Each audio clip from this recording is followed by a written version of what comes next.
ভাই কারো ছেলে হিসাবে উনি ওখানে বসে আছেন। বুড়ো থেকে আর বাচ্চা যদি ওখানে দাঁড়িয়ে ওনার সঙ্গে কথোপকথন বলে, উনি মনোযোগ সহকারে শান্ত মস্তিষ্কে শুনে। ওনার ওই জায়গাটা কোনো ভয়ের জায়গা কোনো সাধারণ মানুষের জন্য তৈরি করেনি। উনি গরিবের জন্য লড়ে গেছে। আমরা সবাই জানি আমাদের গ্রামেরই ছেলে, আমাদের দাসবাড়ির ছেলে। উনি অনেক কষ্ট করে আমাদের মতোই পরিশ্রম করে উনি জীবনযাপন করেছে। তারপরে উনি এখনো বিবাহিত জীবন বেছে নেয়নি, কারণ মানুষকে সেবা করবে বলে।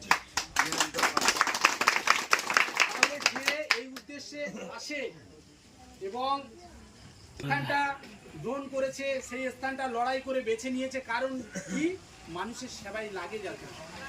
ওনার অর্থ সম্পত্তির কোনো আশা নেই, লোভ নেই, কারণ উনি জানে আমি মানুষকে সেবা করে গেলে ওটাই আমার অর্থ আর ওটাই আমার সম্পত্তি। সেই জন্য উনি ওনার জায়গায় থেকে একটা মানুষ 1000 মানুষের কাছে ভালো হতে পারে না, 2-3 জনের কাছে খারাপ হতে পারে, তার বিবেক বিবেচনা আমরা করব না। উনি বেশিরভাগ মানুষের কাছে ভালো, সেইটাই বিবেক যে হ্যাঁ উনি ভালো মানুষ বলে আমার 100-র মধ্যে 5টা খারাপ বলছে, যারা মুনাফা লড়তে পারছে না খারাপ বলছে। সেরকম প্রার্থী হিসাবে বেছে নিয়েছে পরেশরাম দাস এবং সেখানে বসিয়েছে, মানুষ সেই পরিষেবাটা পাচ্ছে।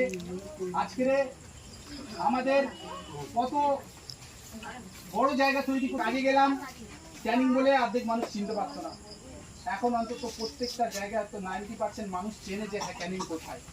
কারণ যে জায়গায় ডেভেলপ হবে, যেখানে উন্নতি হবে, তারপর মানুষ চিনবে।